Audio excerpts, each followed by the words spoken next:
Welcome everybody to another Grow a Garden video. I will be showcasing all of the passives of all of the animals in Grow a Garden. So every single pet in the game does have a passive, such as making a fruit golden, such as making your fruits grow faster. Just to let you guys know, I will be showcasing all of the passives of all of the animals that you can get in the game. So let's get stuck right in. So what we got right here is the Dragonfly. So the Dragonfly will actually go ahead and turn your fruits golden every single certain amount of time. Keep in mind you can get this timer to go lower the more you feed this animal, but the Dragonfly will make your plants on your garden randomly turn golden.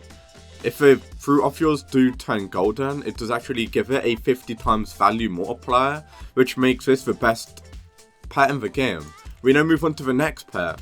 We got the praying mantis. The praying mantis is actually going to be an animal that you can get. Every 80 seconds, it does pray for 10 seconds, granting a 1.5 variant chance within 10 studs. Personally, I think this is absolutely broken. What do you think's better, this or the Dragonfly? Honestly, don't know. But I personally think that this is kinda crazy, not going to lie. So you definitely should have this on your team if you can, on your animal team. But what we can now actually go ahead and do is now move on to the caterpillar. So this is going to be the caterpillar. The caterpillar does actually give you a passive. Leafy plants within 15 stud to grow almost double the speed. Kinda crazy, not gonna lie. Very, very overpowered. We now move on to the giant ant. The giant ant, a 10% chance harvest, fruit, duplicate. Okay, that's kind of crazy. So there's a 10% chance that harvest fruit to be duplicated. Rarer fruit have a lower chance to be duplicated. So that is very OP, as you guys already know. We now can move on to the snail.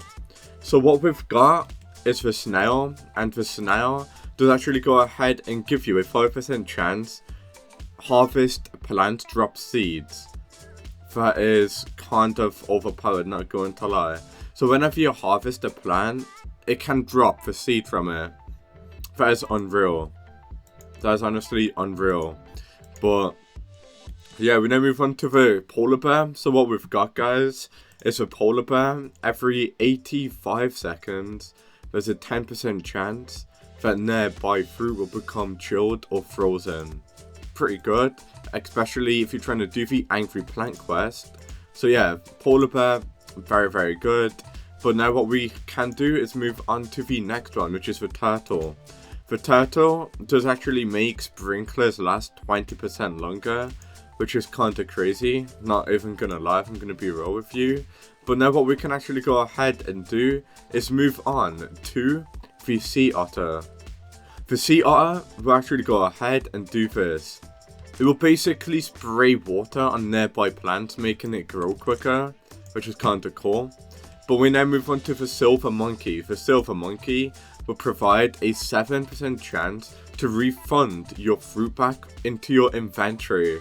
So that's kinda crazy. So whenever you sell like a really rare fruit, there's actually gonna be almost a 10% chance that you can actually keep that fruit and sell it again, which is kind of crazy if I'm going to be honest with you. If you do that with a ton of fruits, you definitely can make quite a lot of money back from that. But we now got the cow. The cow, all plants within the range of a cow will actually grow faster, which is pretty mid if I'm going to be honest with you. Yeah, pretty bad, not going to lie. So we're now moving on to the worst pets in the game, unfortunately. The monkey is actually going to be a rare fruit when selling a fruit. The chances to get a refund will be higher, just like the silver monkey.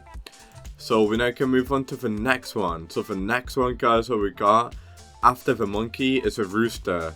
The rooster will actually go ahead and give you a passive, which does reduce egg hatch time by 20%. Kinda cool if you definitely want to get better pets.